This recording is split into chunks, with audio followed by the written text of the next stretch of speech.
Aníbal, muchas gracias por venir al Uberstream. Me gustaría empezar a charlar sobre lo más superestructural, sobre la política nacional, ya que usted es diputado, y además en la última elección legislativa fue el dirigente más votado, y muchos integrantes del sistema político, y evidentemente muchos ciudadanos, consideran que usted es el principal candidato a gobernador para el año que viene. Desde esa legitimidad, quería preguntarle cuál es su visión global del proceso político y socioeconómico que lidera el presidente Milei. Bueno, en principio, gracias, un gusto estar acá, Gonzalo. Respondiendo a tu pregunta, creo que el país ha iniciado una etapa donde yo con 67 años, no digo por primera vez porque sería un poco no hacer honor a lo que creí cuando inició el gobierno de Mauricio Macri, pero creo que es una etapa en la que comenzamos a desarrollar, o de manos de quien hoy gobierna, el presidente Javier Milei, las formas para lograr tener un país normal, ¿no? Un país normal significa un país que tenga un Estado que esté realmente al servicio de la gente y un Estado que haga las cosas bien, y en esto cuando lo simplifico así, digo un Estado que termine con la inflación, un flagelo fenomenal que nos ha afectado durante décadas a los argentinos, empobreciéndonos, todos sabemos lo que es la inflación. Un Estado que esa inflación está generada porque siempre gastó más de lo que ingresa, siempre trabajando con déficit en sus cuentas, que obviamente no hizo más que endeudarnos o, fabricando billetes falsos con la maquinita, empobrecernos, generando inflación. Así que esto de tomar el toro por las astas, como ha hecho Javier Milei, y decir hay que acomodarlo primero, tenemos que tener déficit cero. Hay que eliminar la inflación, que es la peor enfermedad que puede tener una sociedad, que empobrece terriblemente a la sociedad. Principalmente es el impuesto más caro que tienen los trabajadores y la gente más pobre de una sociedad. Como hay que tener un Estado que tenga la estructura necesaria y no intervencionista, que se meta en la vida de la gente, en los negocios que tienen que hacer los privados. Bueno, esa mirada comparto 100%, y veo que hay una persona, que es el presidente Milei, con la convicción y la claridad para que este camino que inició lo lleve adelante. Dios, yo soy creyente católico y le ruego a Dios de que le dé salud y vida como para que todo este proceso que inició para bien de más de 48 millones de seres humanos que vivimos en este país tenga este inicio y una continuidad, ¿no? Lo hago así, con esta vehemencia, porque con mis 67 años y me ha tocado en la vida arrancar como un emprendedor con mi padre, que era camionero. Yo camionero, terminé mi secundario, me subí a un camión, recorrí este hermoso país, y por supuesto desde ese trabajo, como tantos emprendedores, lograr con mucho esfuerzo y con un Estado siempre adverso, siempre que generó inflación, cero créditos para el crecimiento, como es auténticamente un crédito, es para ayudar al desarrollo económico y productivo de una sociedad. Con cero de eso durante toda mi vida, llego a mis 67 años diciendo qué lástima que si hubieran sido gobiernos normales, hoy tendríamos seguramente lo que hoy se logró armar como empresa hubiera sido 3 veces más grande o 10 veces más grande, como pasa en Chile, en Uruguay, en Paraguay, en cualquier país donde han comenzado un proceso positivo de evolución. Y acá estamos atrasados porque el Estado se ha ocupado de hacernos la vida difícil a todos. Ese análisis, esta reseña de lo que es mi experiencia de vida en este país como emprendedor, y esto que está pasando hoy, que estoy viviendo con lo que está llevando adelante el gobierno libertario encabezado por Javier Milei, es un motivo de una enorme esperanza de que comenzamos un proceso virtuoso donde, si Dios los quiere y con el tiempo, vamos a lograr los argentinos tener una sociedad justa, una sociedad donde realmente los jóvenes se dejen de ir de este país porque no ven una oportunidad, un país digno de vivir, que respete a ciudadanos y que promueve y procure el crecimiento de sus ciudadanos, ¿no? Esa es la función básica de un Estado. Así que bueno, esta es un poco una visión integral de lo que nos está pasando hoy como argentinos, que digo, para mí es un momento histórico, es una bisagra de vencer todo ese atraso que hemos sufrido, que llegó a que cuando asumía Milei había más de un 50% de argentinos sumidos en la pobreza, y que eso marca y enmarca claramente cuál fue la situación en la que hemos estado en las últimas décadas, fracaso total. Así que esta es mi visión esperanzadora de lo que hoy representa el presidente que tenemos. Me interesa hablar de un vector importante para mí, que es la cultura política. En las últimas al menos 2 décadas en Argentina, esta cultura política que se ha tornado hegemónica se puede sintetizar en esta idea que alguna vez tiró o lanzó Jorge Lanata, que es la grieta. Nosotros venimos de un inicio en la Asamblea Legislativa, el inicio de las sesiones ordinarias, donde vimos una escena grotesca. Por momentos nosotros la sintetizamos acá en 2020 con un título que es la síntesis performática de la Argentina histérica, con el presidente como protagonista, como epicentro de ese escenario.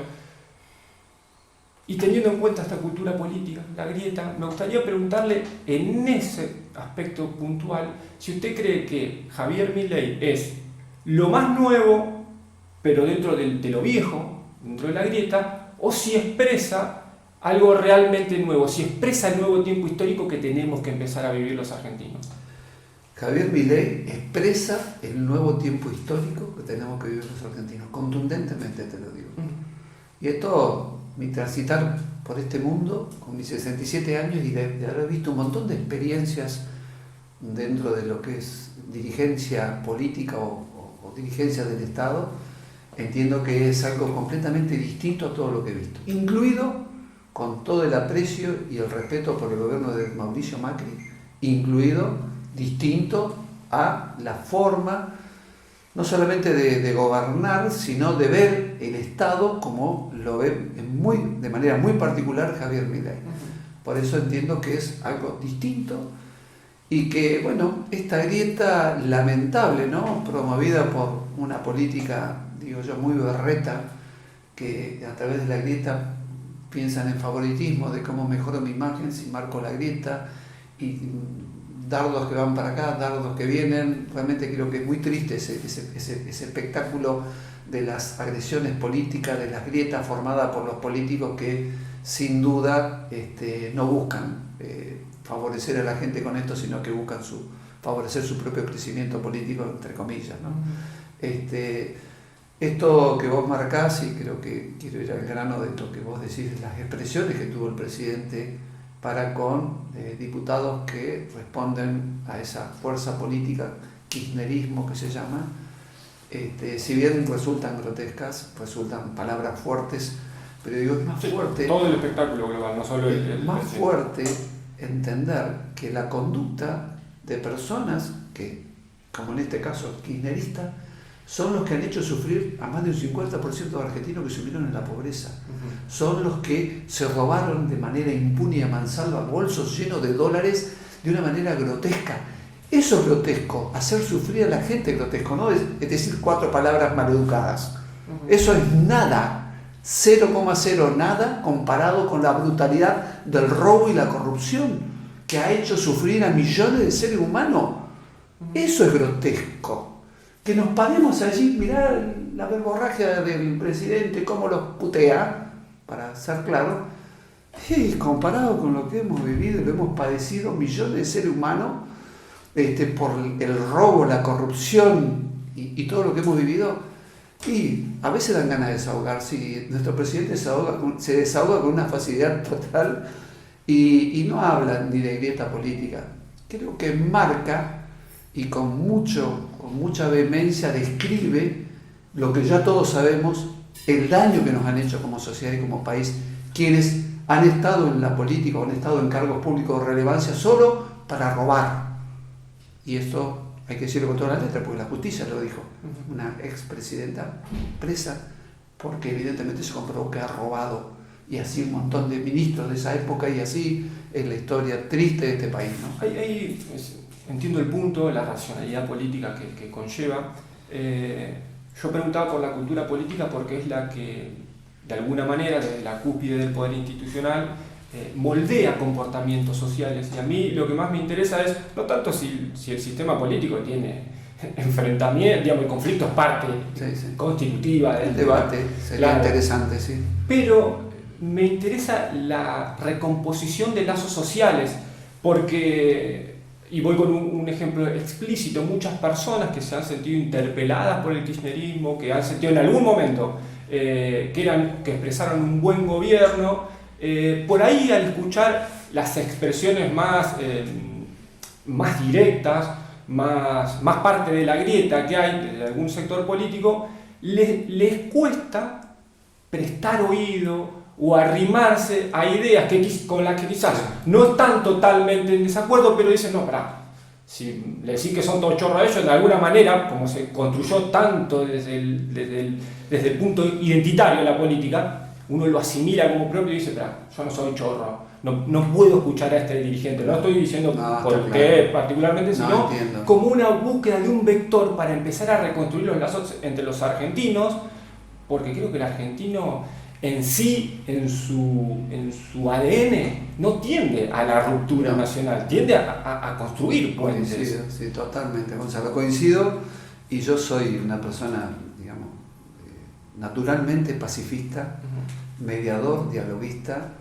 Tengo mi formación cristiana que también me invita a amar al enemigo, como nos propone Jesucristo, y esta mirada que he intentado recrear en mi vida, porque entiendo que es la forma correcta de vivir, me invita incluso a abrazar al supuesto enemigo, a ver cómo lo puedo evangelizar, cambiar, ayudar a mejorar.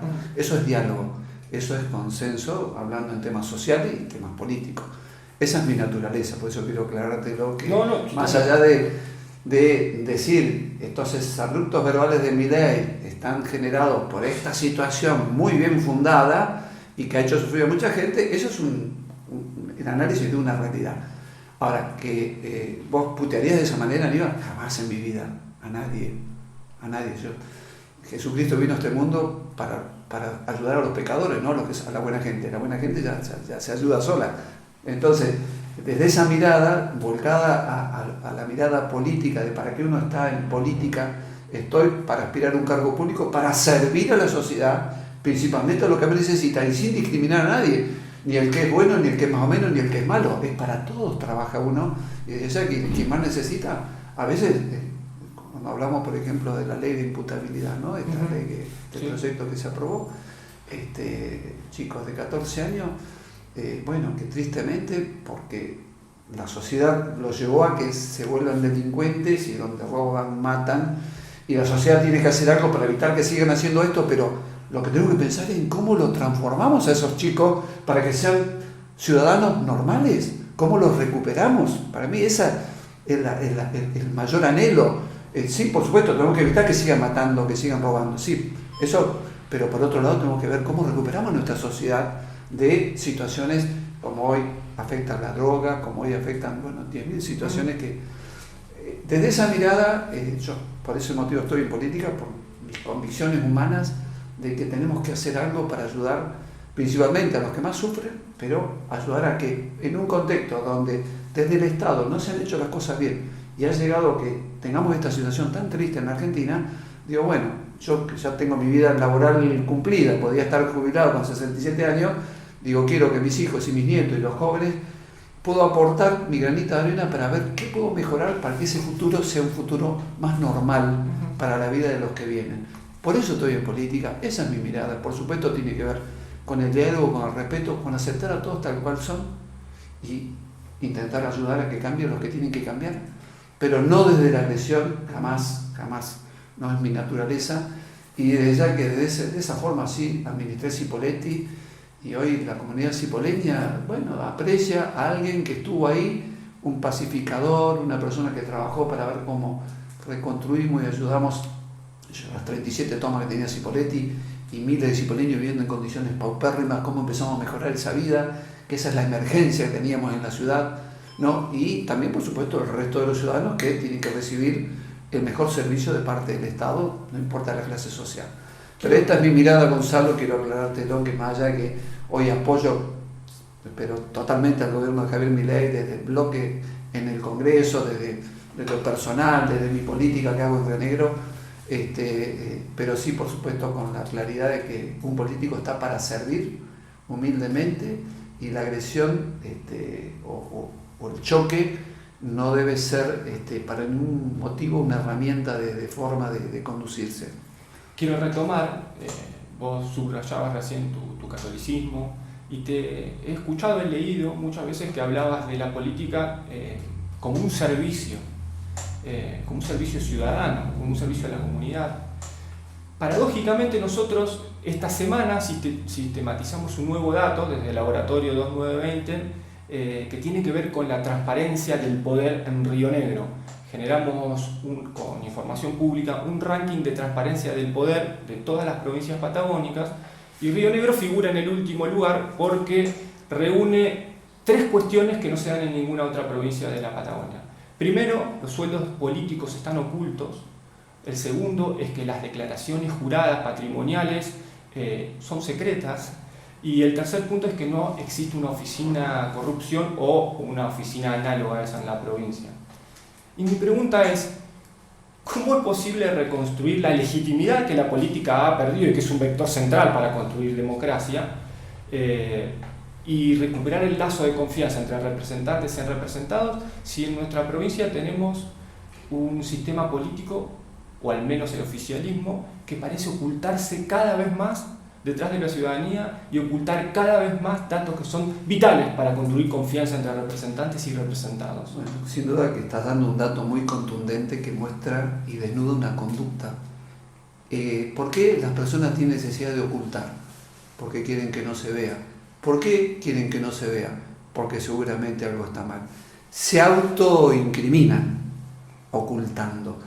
Lo público es de la gente, el Estado es de la gente. Quienes ocupan un cargo público, que se los elige por el voto porque es un trabajador del Estado, es un ciudadano más que ejerce una función que se ocupa de las cosas comunes de la sociedad y desde ya que tiene que rendir cuenta y mostrar porque quienes son sus empleadores son los ciudadanos. Esto que vos contás es una barbarie. Obviamente, ¿por qué se oculta? ¿Quién oculta una verdad? ¿Quién oculta una realidad? Quien no quiere que la vean porque se tendrá cola de paja. Obviamente, habla por sí solo lo que vos decís. Es muy triste, ¿no? Yo creo que sin duda que no está en una función pública para servir auténticamente a la gente y que lo hace porque el egoísmo de enriquecerse o de favorecerse, como tristemente hemos visto en este país, tienen un montón de cosas que ocultar hasta que algún día la justicia las verá. Cuando llegue un gobierno normal, se verán las cosas que se han ocultado, porque si se han ocultado es porque hay algo ahí, no hay duda. Tristemente es así, también por supuesto esto implica una conducta de forma de manejar un gobierno que seguramente no está orientado para servir a la gente, sino para servirse a sí mismo, recontra común en este país, tristemente, no en esta provincia, sino en un montón, como en los gobiernos nacionales, y esto hable del desastre que hemos sido como sociedad y por qué los argentinos estamos dentro de un contexto mundial y latinoamericano con toda la potencialidad para ser uno de los mejores países del mundo, somos de los peores del mundo, ¿no? Y tiene que ver, no, yo digo, con el trabajador, con el obrero, con el médico, con el enfermero, con el productor, con el empresario, con el comerciante, no.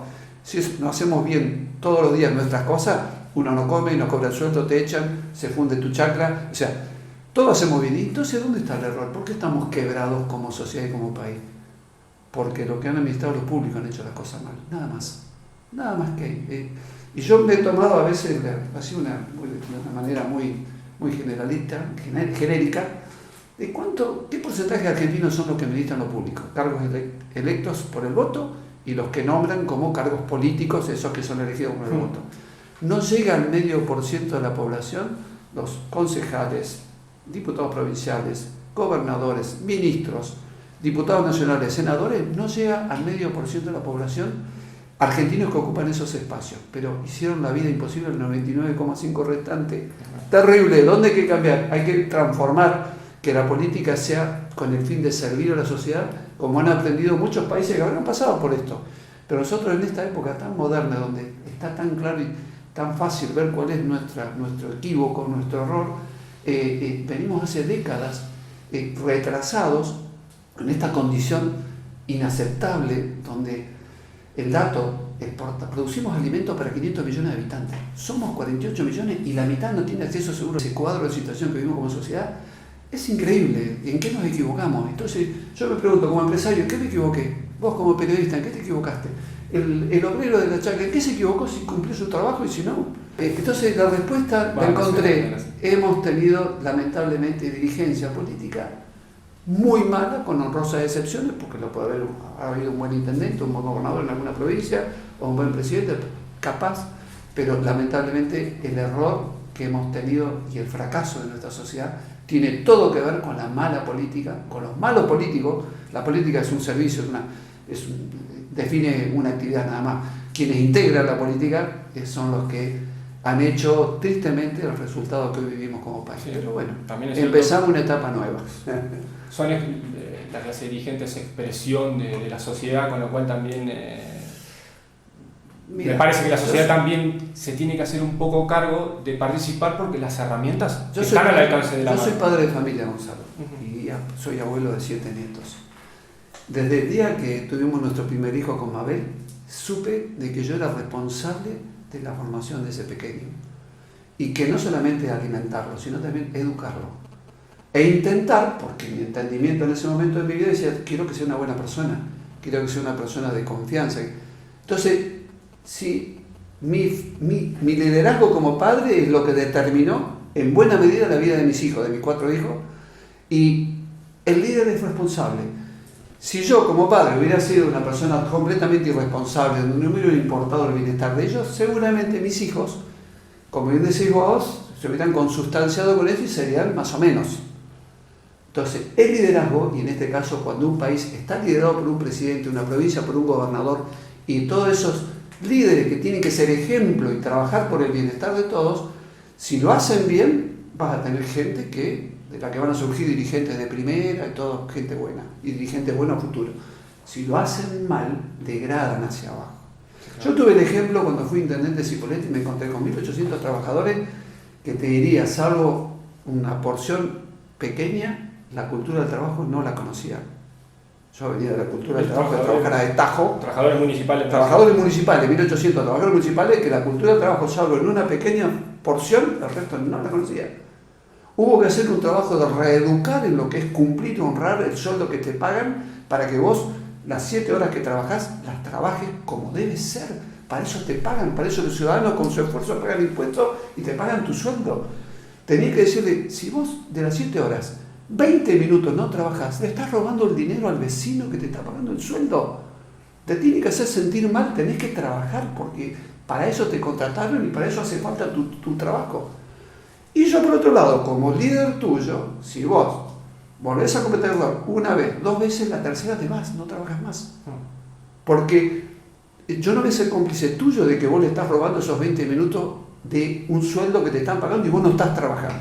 Desde esa cuestión tan básica, ese diálogo parece tan básico, pero ¿sabes qué? Lo grato, que en 4 años los trabajadores, los 1.600 trabajadores que había en ese momento después de 4 años de gestión, eran excelentes trabajadores.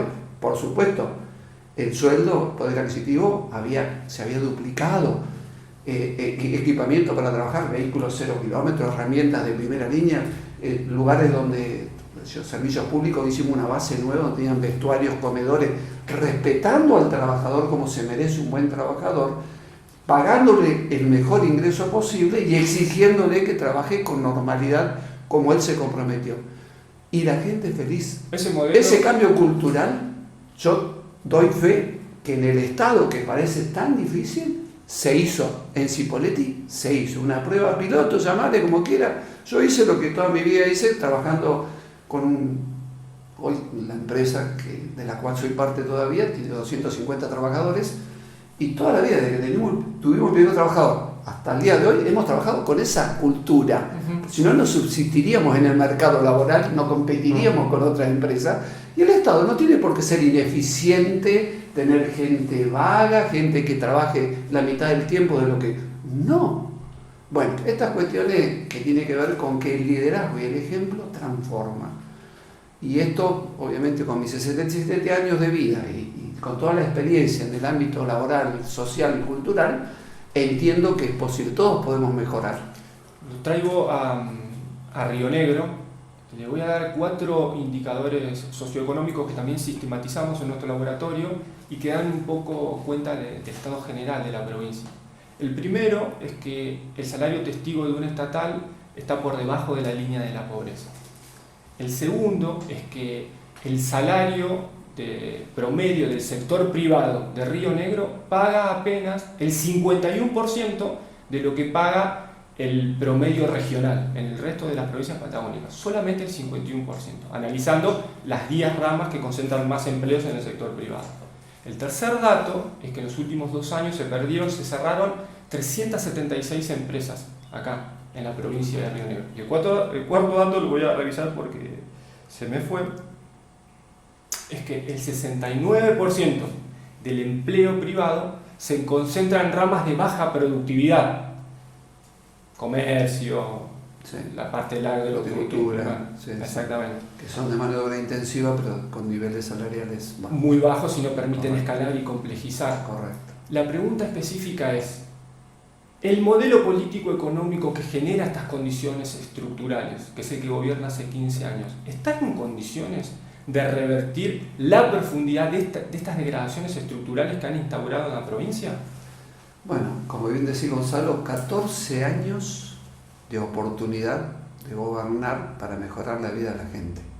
Y vos estás describiendo un cuadro donde el poder adquisitivo, por ejemplo, del trabajador público, de la salud, de seguridad, de educación, hoy está, la gran mayoría, debajo de la línea de la pobreza. Evidentemente, no solo no mejoró, sino que se degradó. Claramente, la forma en que se gobernó no mejoró ni siquiera la vida de los trabajadores públicos. No hubo capacidad de decir que sean bien remunerados para que tengamos una persona que, por supuesto, primero merezca la recompensa por su esfuerzo y por su trabajo como merece cualquier trabajador, todo trabajador, y segundo, que desde ese lugar haga muy bien su tarea para bien de los que el educador educa niños, el policía que nos cuida la vida, los bienes y la propiedad, y el de salud que nos cura de las enfermedades. O sea, evidentemente, desde ya que eso es lo que la sociedad anhela, y 14 años de gobierno, y este cuadro de situación describe de que la conducta que ha tenido este gobierno no solo no ha mejorado, sino que ha degradado. Evidentemente ha fallado, no ha dado con la tecla, no sé cómo describirlo, pero la muestra y la prueba concreta es lo que los datos fríos y objetivos que vos das. Es una triste realidad. Después, el empleo en Río Negro en lo privado, ese 51% en cuanto al poder adquisitivo comparado con otras provincias. Sin duda que el desarrollo económico de la economía real, la industria, la producción, genera demanda de mano de obra, y por supuesto que cuando hay mucha demanda los precios suben. O sea, en la valorización del sueldo de una persona, en la medida que haya más trabajo, menos trabajo, sobra mucha gente, empleo barato, evidentemente. Entonces tiene que ver con el desarrollo económico, que si bien es responsabilidad de los privados, el desarrollo económico de la economía real, pero sin duda que tiene que haber estados nacionales y provinciales que faciliten, que generen, por ejemplo, bajar el riesgo país a nivel nacional, que permita el acceso al crédito para que haya inversiones, que hagan reglas de juego claras en lo impositivo, reglas de juego claras, es decir, no hay inflación, que institucionalmente, como el RIGI, por ejemplo, plantea reglas de juego para grandes inversiones, el día de mañana será para pequeñas y medianas también. Bueno, esto es lo que alienta el desarrollo de la economía real, de la inversión, que genera empleo real, no del estado ficticio inventado, como tristemente pasa, y que eso a su vez va a generar mejoría en los ingresos, en la capacidad económica del trabajador, porque sin duda que a mayor demanda, como en todo mercado, los precios suben. Eso explica en parte que no solamente pasa en Río Negro. Hoy sabemos que los salarios a nivel general en el país no son los que la gente desearía tener para poder tener un poder adquisitivo y una clase media y bueno, todo lo que esto implica. Así que desde el Estado simplemente es un dato que muestra cómo fue la gestión. ¿Exitosa, normal o un fracaso? Bueno, evidentemente hace 14 años el trabajador público está con mejor poder adquisitivo que hoy. Quiere decir que no solo no mejoró, sino que cayó. estamos hablando sobre el modelo, o el potencial modelo para nuestra provincia, o el modelo fallido para nuestra provincia, y hoy Río Negro está atravesada por procesos que tienen que ver con vaca muerta, vinculado al petróleo con el gas, el oleoducto, el gasoducto, el poliducto, la planta fraccionadora, todo eso está en proceso y por supuesto que genera movimiento económico. Nuestra preocupación desde 2920, que nos interesa el plano productivo, es el rumbo que está tomando el gobierno, porque parece estar inscripto en esta matriz que describías vos antes, de un poco agrandar el Estado, hacerlo más pesado, dar empleo desde ahí. Nosotros lo denominamos el Papá Noel de la escuela de Frankfurt, que es como que siempre te tiene que dar a vos para que entonces alimentan la cultura política, te tengo que agradecer, te tengo que votar, y el Estado cada vez más grande, y el privado concentrado en el 69% de sectores de baja productividad. Correcto. Hay una oportunidad grande, creo que nadie en Río Negro más o menos racional está en contra de estos desarrollos. Ahora, ¿cómo se hace para no perder una nueva oportunidad? Que el movimiento económico que se genere se vaya a agrandar el Estado y no se capture renta para lograr bienestar, para lograr tener trabajo en las ramas más productivas, más complejas. ¿Cómo se logra eso? O quizá usted ve que el gobierno va en la dirección correcta. A ver, la bendición que hemos tenido en la provincia de tener petróleo y gas, no a la escala de Neuquén, pero es un aguinaldo para Río Negro, porque otras provincias no lo tienen. Y aparte de la coparticipación y los impuestos que habitualmente se pagan por la actividad económica que tenga la provincia, tener regalías por petróleo y gas es un extra. No digo que podíamos ser Dubái, pero de alguna forma podíamos estar proyectando con ese superávit que debería generar ese ingreso extra algo más extraordinario, más desarrollo económico y productivo para la provincia, cosa que ni siquiera alcanza para pagar buenos sueldos a los empleados del Estado, ¿no? Que hayamos tenido la bendición que YPF y el Gobierno Nacional eligieran las costas rionegrinas para hacer el oleoducto, gasoducto y poliducto, planta de licuefacción para poder licuar el gas y exportar, que obviamente es un regalo que nos cayó de nación impresionante, y que sin duda esto nos ayuda como provincia para generar más empleo, para generar más ingresos por regalía, todo virtuoso. Bueno, desde ya que eso está bárbaro. Bueno, tenemos la bendición de tener petróleo y gas, de tener un puerto cercano, y que el Gobierno Nacional decidió que sea Río Negro y no Bahía Blanca. Seguramente la parte política de un kirchnerismo gobernando la provincia, Milei dijo, no, a ver dónde vamos, Río Negro está igual de cercano, con lo cual los caños para Río Negro.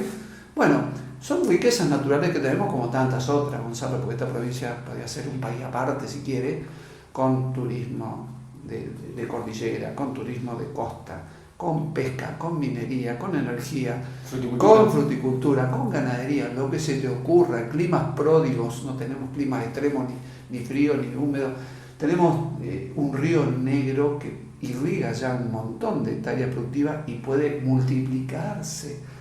O sea, realmente el potencial que tenemos, y hoy está el petróleo como algo que el país necesita monetizar, todo eso que está bajo tierra, toda esa piedra que está generando el recurso de gas y petróleo, sin duda que el tiempo que dure, 30 años, no sé cuánto, y obviamente sabemos que va a cambiar, claro. Porque el mundo no resiste más energías antiguas, fósiles, pero mientras tanto el mundo necesita de petróleo y de gas.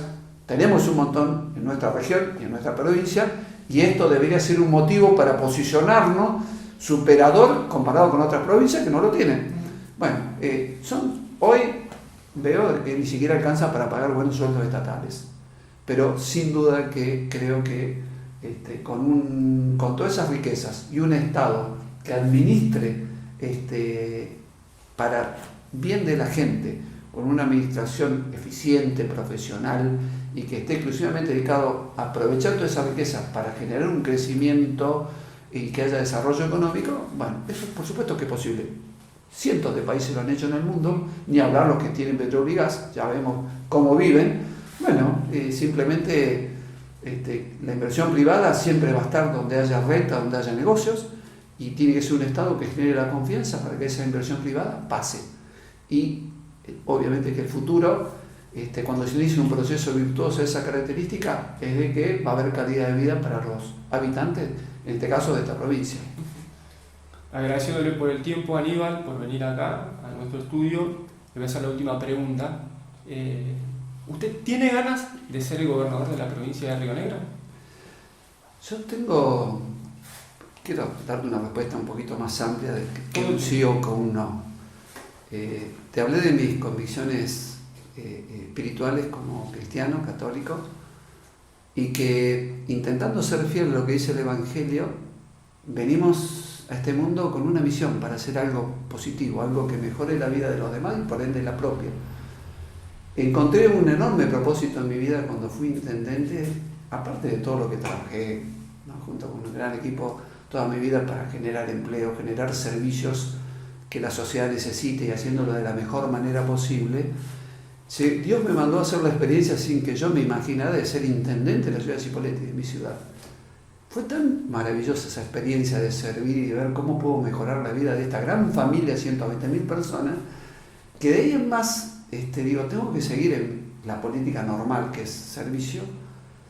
El proceso de haber sido diputado, cuando fui hace 4 años candidato y me eligieron, salimos segundo como fuerza elegida y me envió al Congreso a seguir preparándome, capacitándome y trabajando para la sociedad en su conjunto.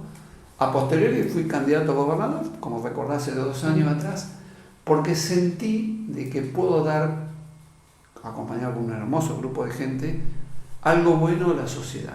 Y eso a mí me llena el corazón, me llena el alma y le da un sentido a mi vida que no noto que tengo 67 años y sí noto, como en mis mejores épocas juveniles, el deseo de hacer cosas, que en este caso tiene que ver por ver si puedo arreglar humildemente la situación de cómo funciona el Estado para que realmente esté al servicio de la gente. Entonces, cambiar es ser participante, autor, un granito de arena de ese cambio que se pueda producir virtuoso para mejorar la vida de la gente, me recontra motiva, me hace muy bien y lo pongo por arriba, lejos de las cuestiones materialistas que normalmente la gente me daría cuando está jubilado, que pasea, cuando económicamente tenés resto para decir me doy este gusto, voy a conocer este lugar del mundo, disfruto la vida. Para mí eso pasó a ser muy superfluo comparado con esta hermosa misión de poder hacer algo por la gente. Así que por eso que sin duda esta posición política de que el 26 de octubre pasado fui candidato a diputado para renovar mi banca y sorpresivamente el candidato más votado, esta aceptación de la gente, que haya personas como yo, de mis características, que estén en política, por supuesto a mí, que con mucho gusto lo hago, es un mandato que disfruto mucho de decir, puedo ser motivo de esperanza para mucha gente. Bárbaro, ya me siento bien por eso. Y si me tocara ministrar, porque es la voluntad de Dios que me toca ministrar, lo voy a hacer con un gusto enorme, trabajar lo máximo de mi capacidad, juntando a la mejor gente posible, decente, idónea, para que cumplamos esa misión de ver cómo mejoramos la vida de la gente, ¿no? Esa mirada de ver el bosque y ver que ese bosque sea floreciente y sea bueno para todos. Así que sí, por supuesto que estoy muy convencido de lo que estoy haciendo. Aníbal, muchas gracias por venir. Un gustazo. Un gustazo, Gonzalo.